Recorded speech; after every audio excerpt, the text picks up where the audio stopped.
बोलो सच है ना, आहो बनवारी लगी है तो सुनैना, आहो बनवारी लगी है तो सुनैना, लगी है तो सुनैना, लगी है तो सुनैना, लगी है तो सुनैना, लगी है तो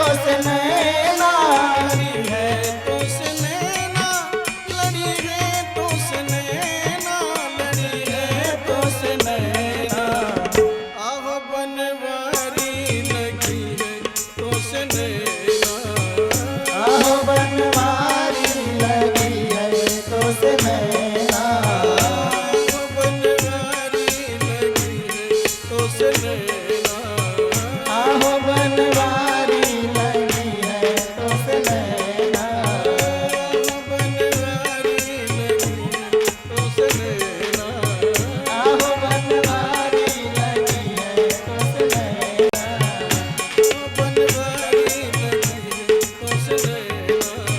आहो बनवारी लगी है तो सुनैना।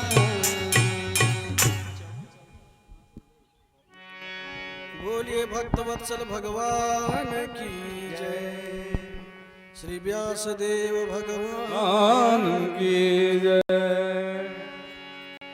आज कथा का अंतिम दिन है। हमारे यजमान चाचा मंच पर आ गए हैं और हम चाहेंगे कि आज महाराज का माल्यार्पण स्वयं करके और महाराज से आशीर्वाद प्राप्त करें। तिवारीपुर से पधारे अशोक तिवारी जी मंच पर आ जाएं और महाराज का माल्यार्पण का स्वागत करें। पूजन के बाद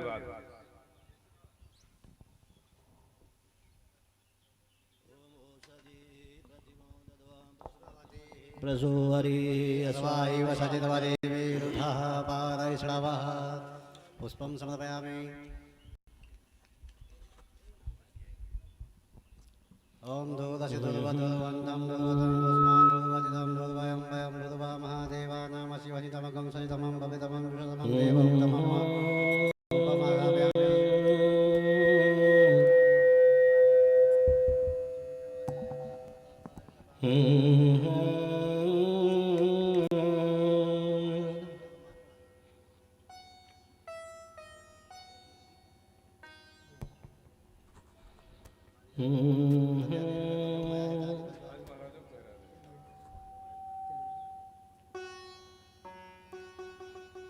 गुरुर्ब्रह्मा गुरुर्विष्णु गुरुर्देवो महेश्वर गुरु साक्षात् परब्रह्म तस्मै श्री गुरुवे नमः। सद्गुरु चरण कमलेभ्यो नमः। अस्मद्गुरुभ्यो नमः।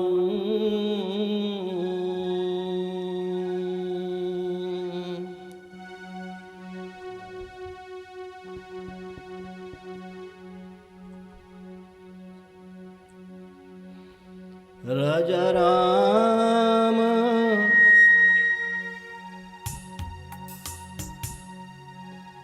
राम राम राजा। अशोक तिवारी जी महाराज का माल्यार्पण कर आशीर्वाद प्राप्त करें। मुचवा से पधारे श्री त्रिभुवननाथ तिवारी जी मिश्र मंच पर आवे और महाराज का माल्यार्पण कर स्वागत एवं अभिनंदन करें। मुंबई से आए हुए लक्ष्मी नारायण गुप्ता भी आकर के महाराज का स्वागत एवं अभिनंदन करें।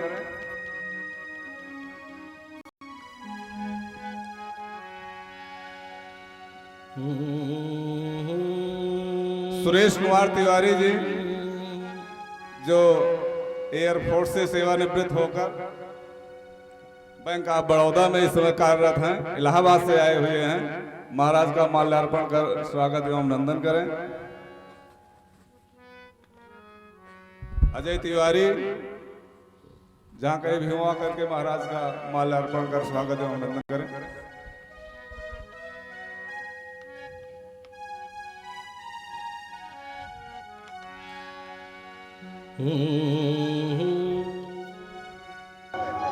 अब इसके बाद आप लोग महाराज श्री के मुखारविंद से अमृत कथा रस का ऐसा स्वागत करें।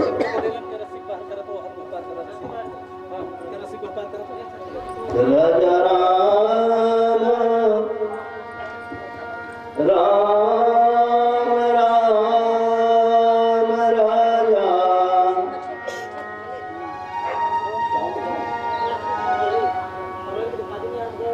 राजा राम राम राम राजा राजा राम अंतिम राजा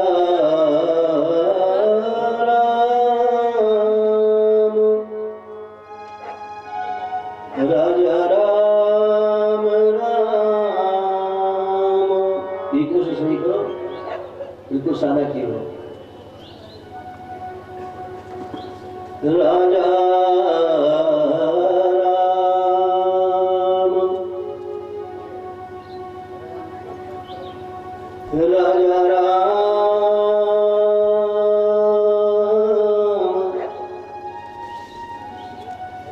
राजा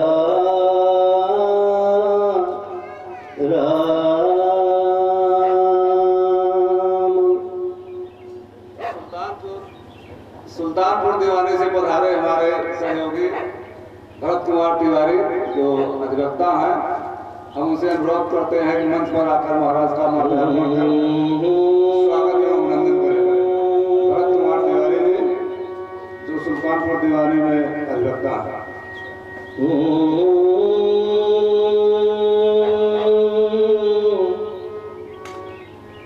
राजा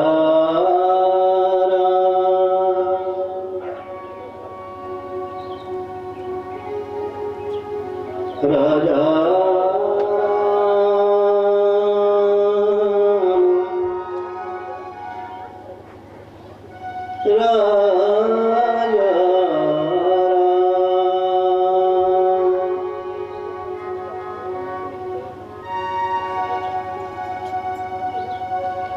तप्त कांचन गौरांगी श्री राधे वृंदावनेश्वरी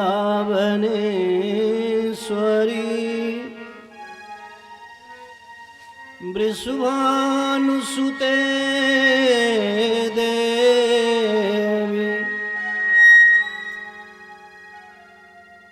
प्रणमामि हरे प्रिये प्रणमामि हरे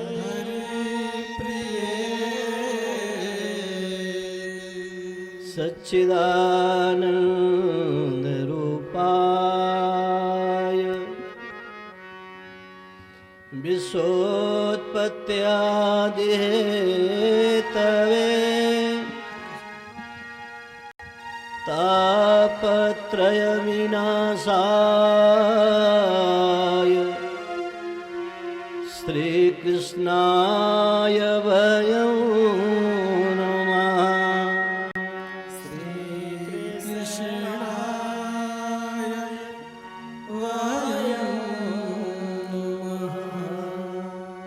मनोजवं मारुततुल्यवेगं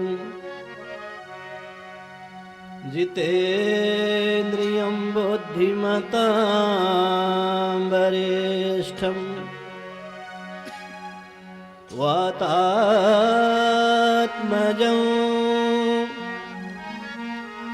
वानरयोऽथ मुख्यम् श्रीरामदूतं शरणं प्रपद्ये।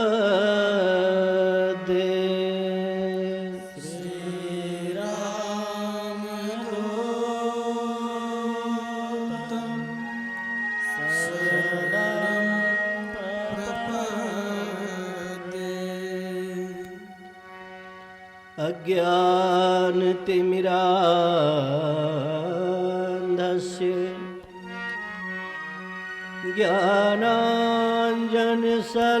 ज्ञानाञ्जनशलाकया चक्षुरुन्मीलितं येन तस्मै श्रीगुरवे नमः।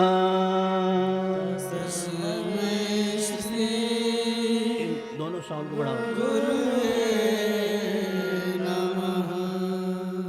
बोलिए सदगुरुदेव भगवान की साला सरबालाजी महाराज की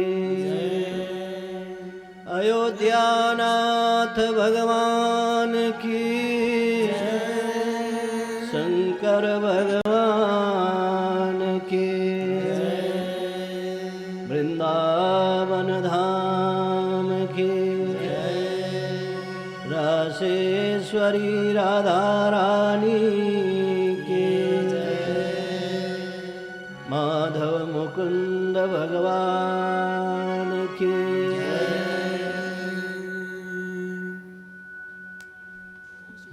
श्री कृष्ण गोविंद हरे मुरारे हे नाथ नारायण वासुदेवा। श्री कृष्ण गोविंद हरे मुरारे हे नाथ नारायण वासुदेवा। श्री कृष्ण गोविंद हरे मुरारे हे नाथ नारायण वासुदेवा। श्री कृष्ण गोविंद हरे मुरारे हे नाथ नारायण वासुदेवा। हे नाथ नारायण वासुदेवा। हे नाथ नारायण